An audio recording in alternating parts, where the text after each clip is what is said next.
नमस्कार, मेरा नाम नितिन श्रीवास्तव है और मैं यहाँ एबीसी क्लासेस में फ़िज़िक्स फैकल्टी हूँ और मेरे साथ प्रवीण सर हैं, जो एबीसी के डायरेक्टर हैं और हमारे साथ आज बहुत सारे पेरेंट्स भी इकट्ठा हुए हैं और हम सब आज प्रवीण सर के साथ ये बात करना चाहते हैं कुछ महत्वपूर्ण टॉपिक्स पे जो बच्चों से जुड़े हुए हैं। प्रवीण सर, मेरा सबसे पहला प्रश्न जो आपसे है वो ये है कि हम लोगों के यहाँ कई बोर्ड से बच्चे आते हैं, आईसीएसई, सीबीएसई, स्टेट बोर्ड, बहुत सारे बच्चे आते हैं, क्लास में पढ़ते हैं, बट हम लोग देखते हैं कि उन बच्चों को जब पढ़ाते समय देखते हैं तो देखते हैं उनके अंदर कोई उत्साह ही नहीं है। ऐसा लग रहा है जैसे उनका चेहरा मुरझा गया है, हम जबरदस्ती उन्हें पढ़ा रहे हैं। ऐसा सर क्यों होता है? सर एक्चुअली जो बच्चे क्लास में बैठे हुए हैं, टीचर जिस ऊर्जा स्तर पे जाके पढ़ा रहा है और बच्चा एकदम उदास सा दुखी बैठा हुआ है, उसके दिमाग में क्या चल रहा है टीचर को कुछ पता ही नहीं है और टीचर जानना भी नहीं चाहता है। वास्तव में पढ़ना जो है वो एक बहुत प्यारी घटना होना चाहिए। कोई नई चीज़ सीखता है आदमी तो प्रफुल्लित होता है, उत्साहित होता है, लेकिन अभी जो बच्चा है वो पढ़ते वक्त क्यों प्रफुल्लित नहीं होता है, क्यों जिज्ञासा और उल्लास से भरा नहीं होता है? उसकी जिज्ञासा, उसकी खुशी, उसके उल्लास को किसने खत्म कर दिया है? तो मुझे ऐसा लगता है कि जो हमने क्लासरूम में सिखाने के जो तौर तरीके हमने अपनाए हैं, वो तरीके ही बच्चे के आंतरिक जो संरचना है, जो उसका इंटरनल स्ट्रक्चर है, उसका विनाश कर रही है और उसकी भविष्य की जो भी संभावना है, खूबसूरत संभावना, उसको नष्ट कर रही है। तारे ज़मीन पर और 3 इडियट्स जैसी मूवी देखकर हमें मज़ा तो आता है, हम लोग तालियां भी बजाते हैं, फिल्म का रिव्यू भी आता है, फिल्में इतना करोड़ कमाती भी हैं, कई 100 करोड़, हम लोग तालियां बजाते हैं, लेकिन फिर तालियां बजाकर हम भूल जाते हैं। हम प्रशंसा करते हैं और फिर अपने रोज़मर्रा के कामों में लग जाते हैं और हमारे खुद के तारे वो स्कूल के आसमान में ख़त्म होते रहते हैं या कोचिंग के भी आसमान में ख़त्म होते रहते हैं। क्यों इन फिल्मों को देखने के बाद किसी भी स्कूल ने स्वयं को या किसी भी कोचिंग ने स्वयं को अपने तौर तरीकों को नहीं बदला है? 3 इडियट्स मूवी का जो फुनसुक वांगडू था, बेसिकली वो उसका वास्तविक नाम सोनम वांगचुक है, वो लद्दाख का एक व्यक्ति है। तो क्या सोनम वांगचुक क्यों लद्दाख में ही पैदा हो सकता है? गोरखपुर का कोई भी स्कूल या टीचर क्यों उतनी करुणा से और उतनी रचनात्मकता से नहीं भरा हुआ है जितना कि लद्दाख का सोनम वांगचुक का स्कूल? अपने पेट को भरने के लिए हम स्वादिष्ट भोजन की तलाश में बढ़िया रेस्टोरेंट खोजते हैं, लेकिन बच्चों के दिमाग में जो खुराक हम डाल रहे हैं, उसके दिमाग में जो फूड डाल रहे हैं, वो जिस तरीके से मिलना चाहिए उसकी हम कोई खोज क्यों नहीं करते हैं, जिससे कि पढ़ाई उसके लिए एक प्यारी घटना बन सके। इस मामले में हम टोटल पारंपरिक स्कूलों पे और पारंपरिक शिक्षा की जो एक सड़ी हुई धारणा है उसी पर निर्भर रहते हैं। पढ़ाई को स्कूल या कोचिंग का कोई भी टीचर अगर रोचक नहीं बना पाता है तो जरूर निश्चित ही वह बच्चा बोर होगा और वो उल्लासित महसूस नहीं करेगा, वो बंधा हुआ और कारागृह जैसा महसूस करेगा।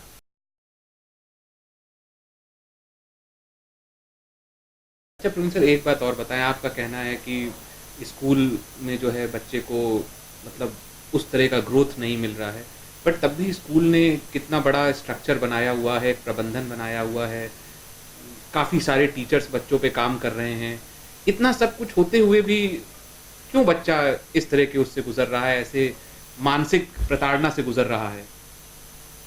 एक्चुअली सर ये वैसी बात है कि ऊंची दुकान और फीके पकवान, वहाँ पे सारा पूरा स्कूल का ताना बाना, इतने प्रिंसिपल, इतने टीचर्स और इनकी पूरी व्यवस्था और सीबीएसई और सारा एनसीईआरटी, बच्चे के पीछे वो सारे लोग, ऐसा लग रहा है कि उसके प्रति वो चिंतित हैं, उसके कंसर्न है, लेकिन इसका मूल वजह जो है वो कहीं और है।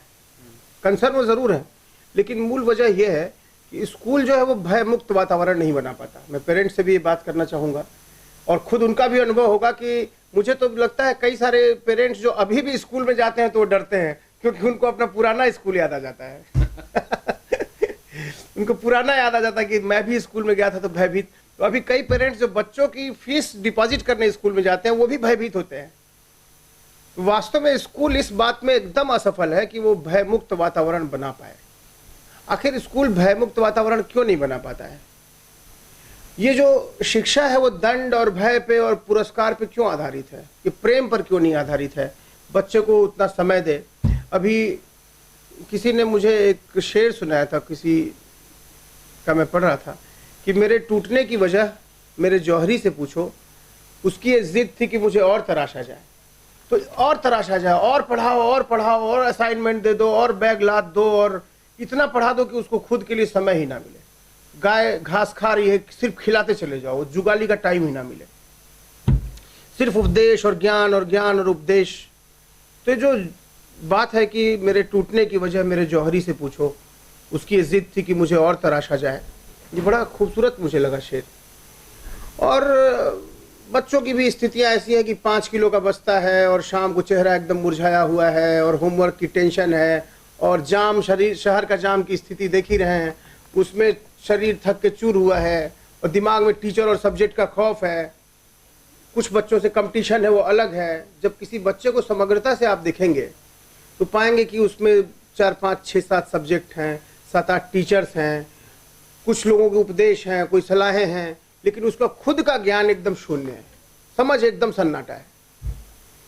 स्कूली ज्ञान के और किताबी ज्ञान के चक्रव्यूह में अकेले छूट गए इस बच्चे की नन्ही हथेली को आखिरकार अपने हाथों में कौन लेगा?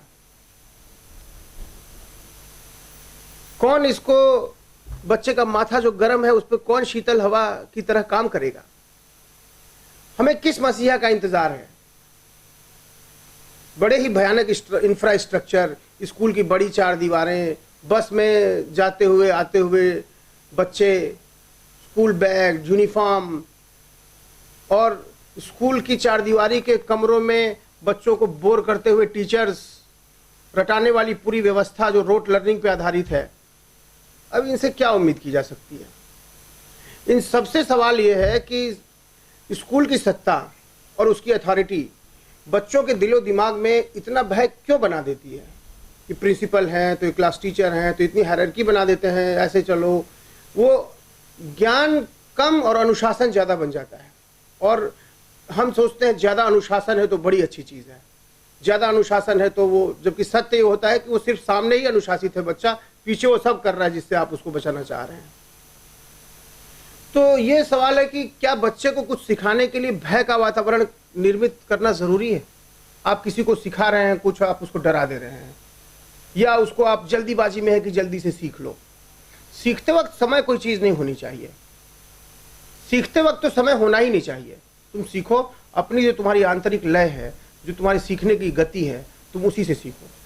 कोई समय जैसी चीज़ नहीं होनी चाहिए, कोई भय नहीं होना चाहिए। एक मित्र की तरह आप सिखा सकते हैं। तो क्या भय का वातावरण निर्मित करना ज़रूरी है? सवाल ये है। क्या हम उन्हें दोस्त बनकर नहीं सिखा सकते हैं?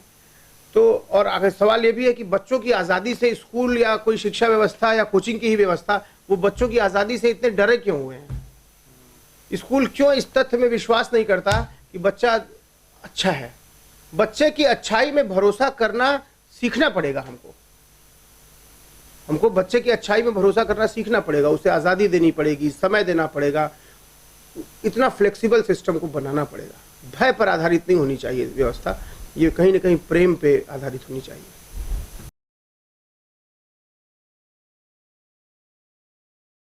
जी प्रोफेसर, एक बात और बताएं कि जैसे कि क्लास है, क्लास का समूह है, उसमें कई तरह के बच्चे बैठे हैं, सब बच्चों का अपना अलग अलग मानसिक स्तर है, और क्लासरूम में जो बताया जा रहा है वो शायद एक ही स्तर पर बताया जा रहा है। तो इसके लिए क्या समाधान है? क्या किया जाए कि बच्चों में बराबर सी समझ हो या वो एक जैसी चीज़ें समझें? सर, एक जैसे समझ तो ये ज़रूरी नहीं है, लेकिन एक जैसे सीखने के अवसर ज़रूर हम पैदा कर सकते हैं। हाँ। अब ये है कि क्या सारे बच्चे किसी भी कॉन्सेप्ट को एक ही गति से समझते हैं? नहीं, सबकी गतियां अलग अलग होती हैं। जो स्लो लर्नर्स होते हैं तो, लेकिन हमारे यहाँ एक धारणा यह है कि लोग बोलते हैं कि जो धीमा सीख रहा है वो पढ़ाई में अच्छा नहीं है। डार्विन जो है 10 साल तक धीमा सीखा तो उसको स्कूल से निकाल के बाहर कर दिया गया। माइकल फैराडे को बाहर कर दिया गया। जेम्स वाट को स्कूल से निकाल के बाहर कर दिया गया, मंद बुद्धि है। आइंस्टाइन को निकाल के बाहर कर दिया गया, वो मंद बुद्धि है। जो स्लो लर्नर्स हैं उनको आप बोल रहे हैं कि ये बेवकूफ़ है, इडियोटिक है, लेकिन ये नहीं, ऐसा नहीं है। हर बच्चे की सीखने की लय अलग अलग होती है। स्कूल बच्चे की आंतरिक लय की परवाह नहीं करता कि उसके सीखने की गति क्या है। स्कूल टीचर को कोर्स फिनिश करने की जल्दी होती है, इतनी जल्दी होती है कि कोई भी बच्चा किसी चीज़ को समझे या ना समझे, वो उस चैप्टर के नोट्स बनवा करके अपनी जिम्मेदारी से मुक्त हो जाते हैं। उसको बच्चे की आंतरिक लय से, जो उनका इंटरनल रिदम है सीखने का, उससे कोई मतलब नहीं है। और क्लासरूम में टीचर उसकी आंतरिक लय की परवाह किए बिना अपनी गति से बच्चे को खींचता है, बल्कि क्लासरूम में घसीटता है वो। तो मैं पूछ रहा हूँ कि क्या सब बच्चों को एक ही गति से दौड़ाना उचित है? कुछ बच्चे, अब जैसे मैं कर रहा हूँ, 40 बच्चे अगर क्लास में हैं तो 10 तेजी से सीख ले रहे हैं, 10 थोड़ा समय ले रहे हैं, औसत है, और 10 एकदम धीमे सीख रहे हैं। तो हमें 40 की क्लास को भी कई टुकड़े में तोड़ देनी चाहिए और ग्रुप में बांट देना चाहिए और सबको अलग अलग गति से, अलग अलग पेस से सिखाना चाहिए। तो इससे हम मैक्सिमम बच्चों के भीतर की चीज़ें मैक्सिमम ले आ सकते हैं बाहर। वास्तव में एजुकेशन शब्द का मतलब भी यही है कि हम आपके भीतर के ही सर्किट को जोड़ के आपके ज्ञान को पैदा कर दें। लेकिन यहाँ क्या है कि बाहर से पूरी पोथा और नोट्स को रट रट के जो रोट लर्निंग की व्यवस्था है, वो जो स्कूलों में है और पारंपरिक जो ढंग है, वो बहुत ज़्यादा विध्वंसात्मक है। बच्चे के पूरे व्यक्तित्व को चूर चूर करके वो खत्म ही कर देते हैं। उसके अंदर समझ नहीं होती, वो सिर्फ सर्टिफिकेट लेके घूमता है, सिर्फ उसको लगता है कि नहीं मैं इतना % मार्क्स। वो पूरे अपने व्यक्तित्व का मेजरमेंट जो करता है वो सिर्फ अपने मार्कशीट से करता है, जबकि मार्कशीट टोटल फेल्योर सिस्टम है व्यक्तित्व के मेजरमेंट का।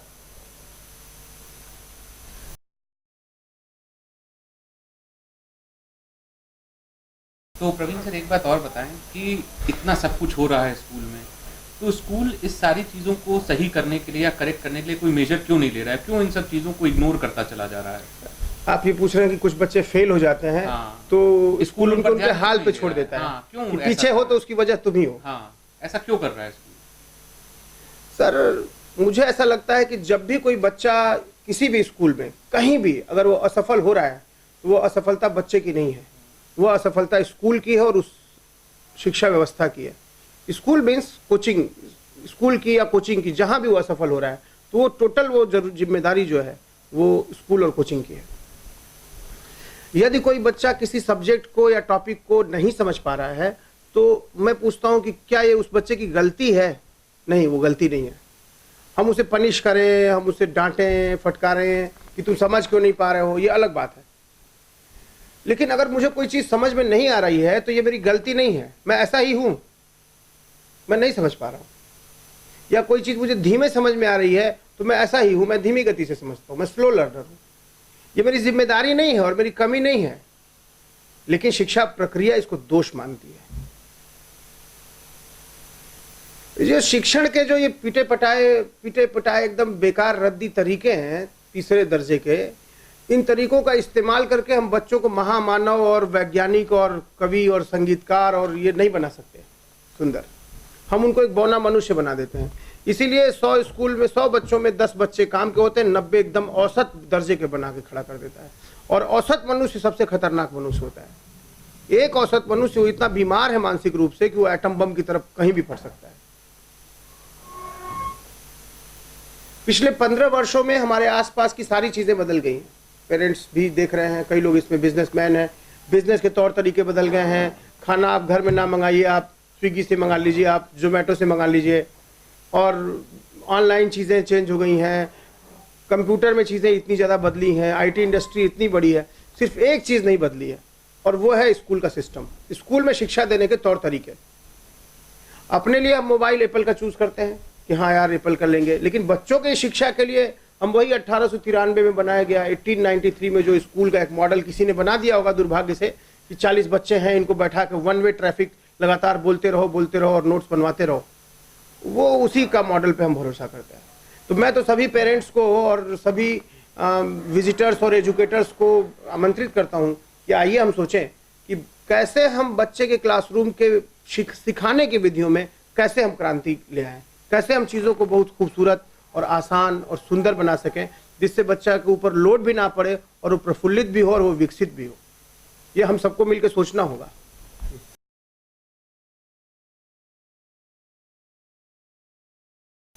तो प्रवीण सर, एक बात और बताइए कि आखिर स्कूल बच्चों को फिर क्यों नहीं सिखा पा रहा है? मतलब सिर्फ पढ़ा रहा है, सिखा नहीं पढ़ा रहा है, क्यों नहीं सिखा रहा है? मतलब आप ये कहना चाहते हैं कि पढ़ाना और सिखाना दो अलग शब्द हैं? दो अलग शब्द हैं। मतलब बच्चा बिना सीखे केवल शायद रट रहा है, रोट लर्निंग। क्यों नहीं वो सिखा रहा है? क्यों बच्चे का मेंटल ग्रोथ नहीं हो रहा है? ऐसा इसलिए है कि वो बच्चे को स्कूल का केंद्र मान के वहाँ गतिविधियाँ निर्मित नहीं की गई हैं। आखिर हमारे स्कूल के केंद्र पे कौन है? प्रिंसिपल है और चेयरमैन है और टीचर है और ये है, लेकिन स्कूल के पास एक बना बनाया ढांचा है और वही स्ट्रक्चर वो बच्चे को ऊपर थोप देना चाहते हैं। आखिर थोड़ा ठहर करके स्कूल एक अकेले बच्चे को गौर से क्यों नहीं देख रहा है कि ये बच्चा है कौन, इसके सोचने का ढंग क्या है, इसके सीखने के तौर तरीके क्या है, ये किस विषय में इंटरेस्ट लेता है और किस विषय से नफरत करता है। बच्चे के पृष्ठभूमि को समझें, उसके आंतरिक संरचना क्या है उसको समझें।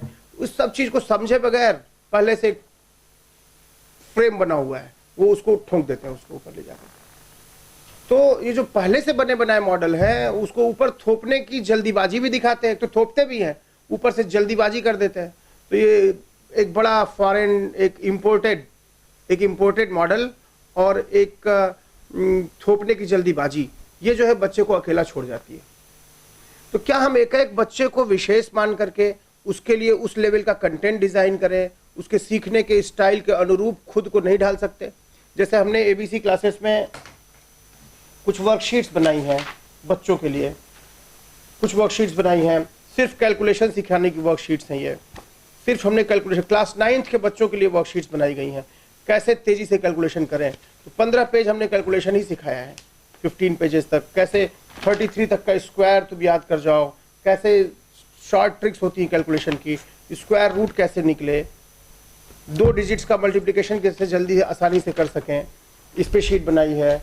फिर वर्कशीट हमने बनाई है जो ये वर्कशीट सर्कल्स की है, सर्कल की वर्कशीट है, पेरेंट्स भी देख लें। ये सर्कल की वर्कशीट है। आर.डी. शर्मा एक किताब आती है जो 9th 10th में बच्चे यूज करते हैं। सर्कल वो 9th में भी पढ़ाते हैं, सर्कल वो 10th में भी पढ़ाते हैं।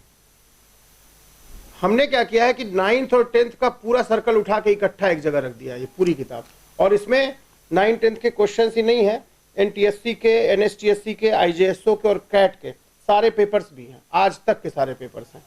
तो ये पूरी शीट हम बच्चे को 9th में 10th का ही पूरा सर्किल, 9th का भी और 10th का भी पूरा सर्किल पढ़ा देंगे। उसमें कैट लेवल तक के प्रॉब्लम सारे हैं ये। तो जो चीज़ आर.डी. शर्मा में 200 पेज में गई है वो हमने सिर्फ और सिर्फ 47 पेज में किया है। सिर्फ प्रॉब्लम्स है और बच्चा इसको सॉल्व करेगा। ये शीट्स बनाई गई हैं। फिर कैलकुलेशन की हैं। एक शीट बहुत यूनिट डायमेंशन पे है, छोटी छोटी सी वर्कशीट है, स्पेस टाइम पे है, डिस्टेंस पे है, कैसे कैसे क्या है। बच्चों की उंगली पकड़ के सिखाने जैसा ये है। स्कूल इस चीज़ से कोसों दूर है, वो सिर्फ वहाँ लेक्चरबाजी चल रही है, सिर्फ वहाँ भाषणबाजी चल रही है। जैसे हमने आर.डी. शर्मा की किताब से ये जो 58 पेजेस को हमने 16 पेज में कन्वर्ट कर दिया, लाइन और एंगल वाले चैप्टर को। जैसे हमने 48 मस्ट ज्योमेट्री सॉल्व प्रॉब्लम, हमने ज्योमेट्री के ऐसे 70 प्रॉब्लम्स बनाए हैं, ये भी 48 ही दिख रहा है। यूट्यूब पे हमारा चैनल है, उस चैनल में ज्योमेट्री के मैंने 70 वीडियोस बनाए हैं, छोटे छोटे बड़े खूबसूरत प्रॉब्लम है वो बच्चों को सिखाने के लिए। तो वो बच्चे उसे सीखते हैं। फिर हम वर्कशीट बनाते हैं, ये वर्कशीट बच्चे सॉल्व करते हैं। धीमे धीमे अपनी गति से बच्चा सीख जाता है। तो इसमें यह नहीं कि टेस्ट ले लिया, मार्कशीट बना दिया और चीज़ें कर दिया। तो बच्चे को केंद्र पे रखते ही नहीं है। केंद्र पे बैठा हुआ है कोई प्रिंसिपल या चेयरमैन या ये जो भी अथॉरिटी होती है। स्कूल का बच्चा तो गैर इंपॉर्टेंट चीज़ है, वो तो फीस दे रहा है, वो सब चीज़ें कर रहा है, वो इंपॉर्टेंट नहीं है। तो बच्चे को के अनुरूप स्कूल को ढलना पड़ेगा। उचित है कि स्कूल भी अपना मॉडल ऐसा फ्लेक्सिबल बनाए कि वह स्टूडेंट के टाइप को पहचाने और उसी के अनुरूप उसकी सेवाएं और व्यवस्था को ढाल सके, इसलिए वो सिखा नहीं पाते।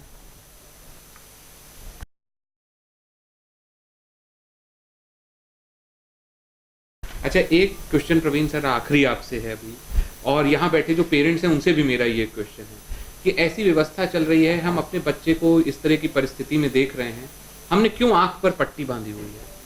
पेरेंट्स जो है क्यों आंख पर पट्टी बांध के बैठे हैं? क्यों हम उसके प्रति कुछ और ऐसा एक्शन नहीं ले रहे हैं या स्टेप नहीं ले रहे हैं कि हमारे बच्चे का भविष्य बन सके? एक्चुअली पेरेंट्स जो है वो तो बेचारा अपनी दिनचर्या में व्यस्त है।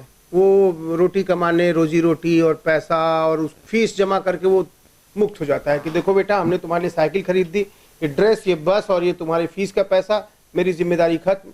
स्कूल पे पेरेंट्स बहुत भरोसा करता है ज़रूर कुछ स्कूल में बड़ा रहस्यात्मक कुछ बढ़िया कर रहे होंगे, जो उसको सिखाएंगे, जो उसको पढ़ाएंगे और उसको बढ़िया आदमी बना देंगे। लेकिन हर बार स्कूल ये 100 में 10 बच्चों के साथ ऐसा कर पाता है, 90 को एकदम बेकार छोड़ देता है और हर बार पेरेंट्स से गड़बड़ खाता है। तो एक्चुअली मतलब बात यह है कि माता पिता को बच्चे की शिक्षा में सहयोगी क्यों नहीं बनाया जाता है। सभी स्कूल में माँ बाप सिर्फ और सिर्फ 3 जगहों पे मिल सकते हैं, या तो फीस काउंटर पे फीस जमा करते हुए, या फिर पेरेंट टीचर मीटिंग में शिकायतें और उलाहना और कंप्लेन और दर्द इसकी सुनते हुए, या फिर स्कूल के बाहर साइकिल या स्कूटर या ऑटो या कार लेकर के उनका इंतजार करते हुए। सवाल यह है कि पेरेंट्स बच्चे के सीखने के तौर तरीकों में भागीदार क्यों नहीं बन सकते? क्यों पेरेंट्स को फी काउंटर से ही लौटा दिया जाता है? क्या उनकी भूमिका सिर्फ एटीएम मशीन की है?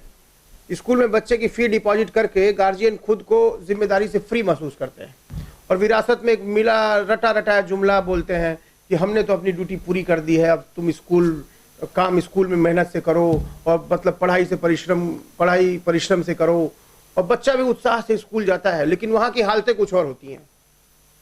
वहाँ एक टीचर नुमा आदमी है जो कि बस चीज़ों को नोट्स बना के रटाएगा और बच्चे के अंदर ना तो कोई इंटरेस्ट पैदा कर पाता है और ना ही उसके अंदर कोई क्वेश्चंस का रिस्पेक्ट करता है। वो कहता है तुम चुप रहो, मैं जो बोल रहा हूँ उसको लिखो और एग्जाम में पास करो, ऐसा लिख करके। वो चीज़ें हैं।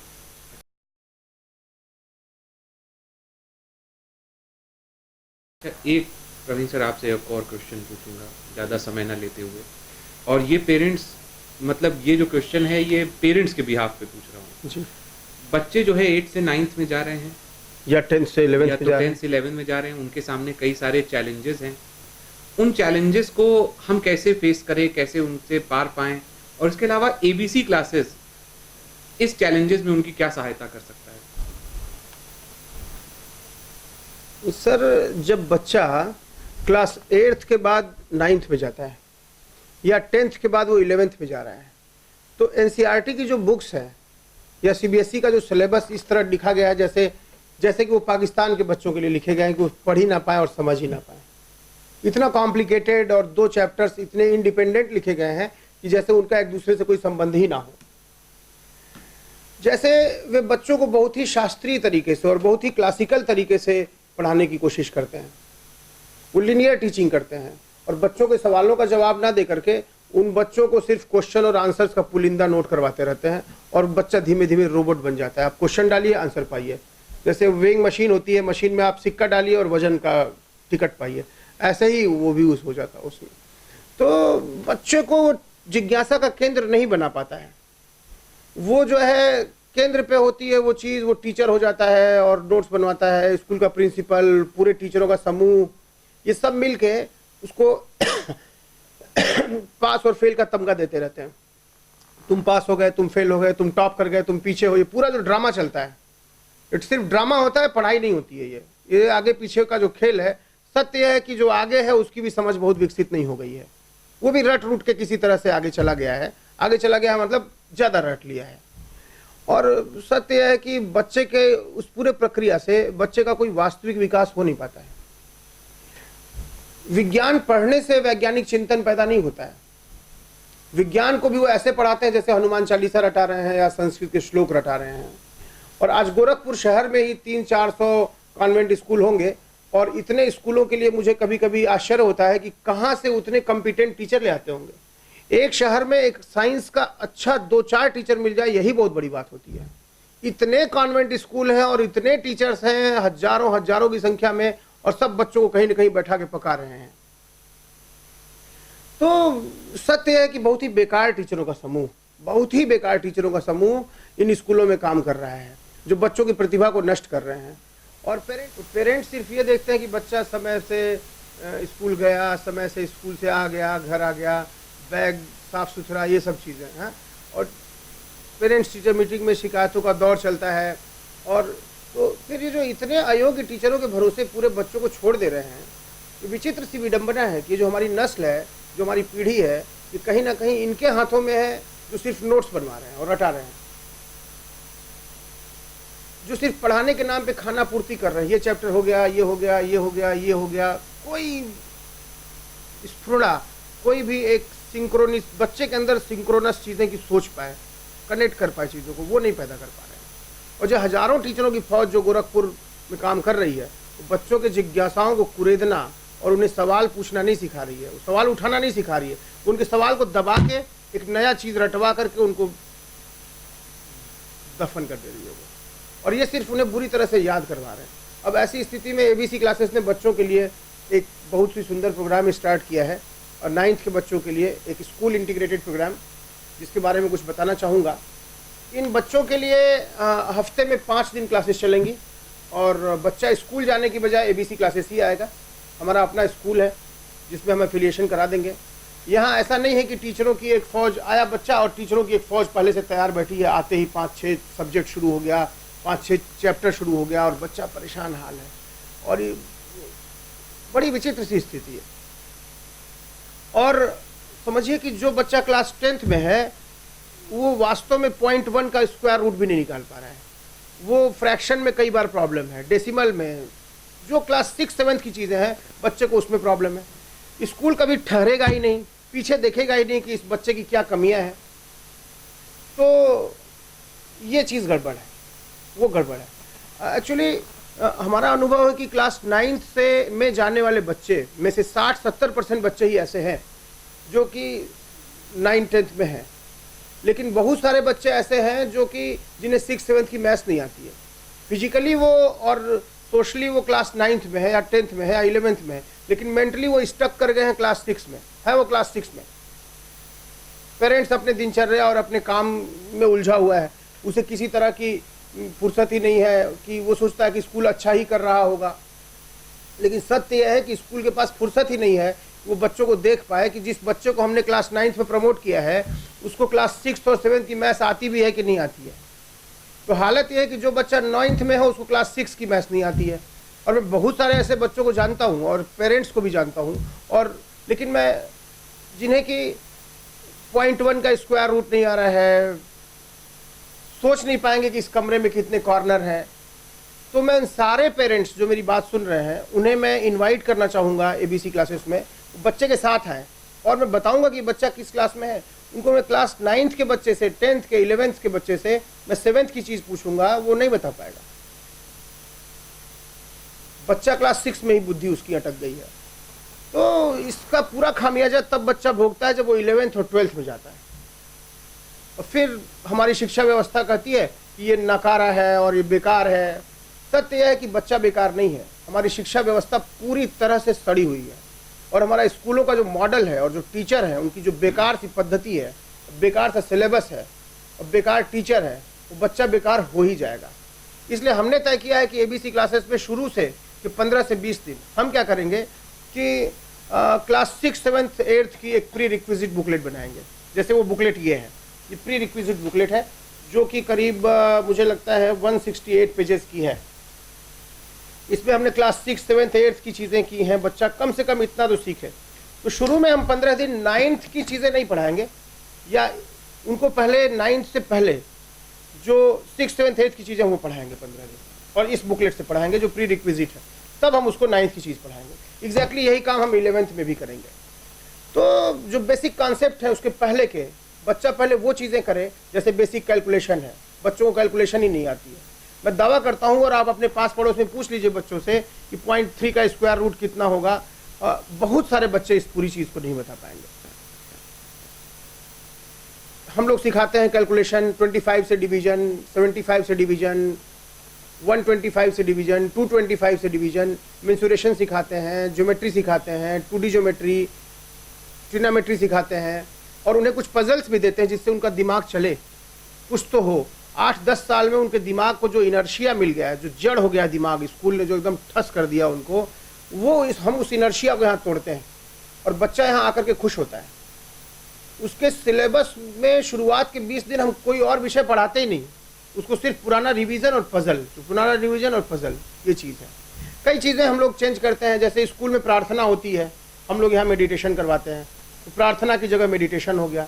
स्कूल में इतनी मोटी मोटी किताबें चलती हैं जो कि बड़ी हिंसक प्रवृत्ति की बात है, हम लोग उससे वर्कशीट बना लेते हैं, पूरी किताबों से छोटी छोटी वर्कशीट बना लेते हैं, वो बहुत सुंदर हो जाता है, बच्चे इतने खुश होते हैं। अपने यहाँ हम लोग हफ्ते में सिर्फ 5 दिन क्लासेस चलाते हैं, बच्चा खुश रहता है, वो ज़्यादा सीखता है, उस खुशी के कारण वो ज़्यादा सीखता है। यहाँ वो टीचर से पूछ सकता है, यहाँ वो टीचर से पूछ सकता है कि सर ये क्या हुआ। ऐसा नहीं कि वो डर के बैठा रहेगा। यहाँ वन वे ट्रैफिक नहीं है, यहाँ डायलॉग है। उस पूरे डायलॉग में बच्चा बोलेगा, किसी को डांट के बैठाया नहीं जाता है। इवन हम लोगों ने बच्चों को 1000 क्वेश्चन की शीट दी है सिर्फ सवालों की, कि ऐसा क्यों होता है कि हम जो आंख बंद कर लेते हैं तो हमें रोशनी कम दिखती है, या हमारी आंख की पुतलियों का क्या फैक्टर है, या फिर हमारे नाखून को काटने पे दर्द क्यों नहीं होता है, चांद आसमान से गिर क्यों नहीं जाता है। कई सारी चीज़ें हमने ऐसे 1000 क्वेश्चन की लिस्ट दी है बच्चों को कि तुम सवाल उठाओ, तुम सीखो, तुम जवाब इकट्ठा ही मत करो, तुम नोट्स भी मत बनाओ। शुरू के 15-20 दिन तुम एकदम फिर से वही पुराना बच्चा हो जाओ। हम ये अवसर उनको देते हैं। और यहाँ बहुत ही सुंदर माहौल है। और स्कूल इंटीग्रेटेड प्रोग्राम में हमारा एक बैच 40 बच्चे का और एक दूसरा बैच 40 बच्चे का, 80 स्टूडेंट्स का हम लोग बैच ले रहे हैं। और पूरे गोरखपुर में यही एकमात्र ऐसी जगह है जहाँ क्लास 9th और 10th के बच्चों को IIT के टीचर्स टच कर रहे हैं, उनको पढ़ा रहे हैं, उनको छू रहे हैं, उनको स्पर्श कर रहे हैं कि हाँ, उनके दिमाग में एक स्पर्श पैदा हो रहा है कि हाँ यार तुम ऐसे सोचो। प्रतिभाहीन टीचर उनको एकदम नष्ट कर डालेगा। और हम लोग ये प्रॉमिस भी करते हैं कि बच्चा क्लास 9th में ही उसका 10th का पूरा सिलेबस ही खत्म कर देंगे बिना किसी दबाव के। जो पेरेंट्स ये पूरी बात समझ रहे हैं और पूरी शिक्षा की जड़ता कि ये पूरी शिक्षा व्यवस्था पूरी सड़ी हुई है और बच्चों को बेकार टीचरों से पढ़ा करके हम बच्चों को खराब कर रहे हैं, वे पेरेंट्स यहाँ जरूर आएँ और हम इस नए प्रयोग के भागीदार बने। हम बच्चों को 5 ही दिन पढ़ाते हैं। उनकी दिनचर्या में यह है कि एक दिन लाइब्रेरी है, लाइब्रेरी में करीब 200 इतनी अच्छी मैथ्स की बुक है, साइंस की हिस्ट्री, साइंस का एप्लीकेशन, मैथमेटिशियन की हिस्ट्री, उनकी बायोग्राफी, उनका एप्लीकेशन, सारी चीज़ें हैं। हफ्ते में एक दिन हम उनको साइंस की वीडियो दिखाते हैं, एक दिन वो अपने आप को एक्सप्लोर करते हैं। तो बच्चे यहाँ खुश हैं। अभी आप इस वीडियो में बच्चों के इंटरव्यूज़ भी देखेंगे, आप देखिए वो कितने खुश हैं और कितना अच्छा महसूस कर रहे हैं स्कूल के उस पूरी जकड़न और ख़राब टीचरों से समूह से बाहर आकर के। तो यही है, हम ऐसा नहीं करते कि उसको यहाँ घुटा दें अनुशासन में और उसको दबा दें, और उसको खुलने का हम यहाँ अवसर देते हैं। यहाँ मिलिटेंसी कम है, स्कूलों में मिलिटेंसी ज़्यादा है, डेमोक्रेसी नहीं है। यहाँ हमने कोशिश की है कि डेमोक्रेसी दे सकें और प्रजातांत्रिक तरीके से बच्चों को सिखा सकें, ना कि मिलिट्री का माहौल पैदा करके उनका गला घोंट दें। यहाँ सिर्फ अनुशासन का ड्रामा नहीं चलता, बच्चे स्व अनुशासित हैं और उसके कारण बच्चे ज़्यादा सीख पाते हैं।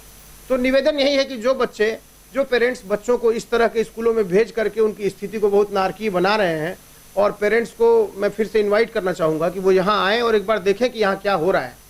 हम क्योंकि ये अवसर फिर दोबारा आएगा नहीं, बच्चा दोबारा 8th 9th में या 10th से 11th में नहीं जाएगा। तो हम लोग बच्चों को हफ्ते में एक साइंस की जो मूवी दिखाएं, अभी कल एक मूवी दिखाई गई है कि कोई एस्टेरॉयड आके टकराएगा तो उससे कैसे हम बचें, और सबका दिमाग चल रहा था, सब बच्चे बड़े खुश थे। तो बच्चे टीचर के साथ कम्युनिकेट करते हैं और इस नए और बिल्कुल ही अभिनव प्रयोग में ABC क्लासेस आपको इन्वाइट करता है कि आप यहाँ आएँ और ठीक डिसीजन लें और क्लास 9th के स्कूल इंटीग्रेटेड प्रोग्राम और क्लास 11th के स्कूल इंटीग्रेटेड प्रोग्राम में अपने बच्चों को शामिल करें। धन्यवाद।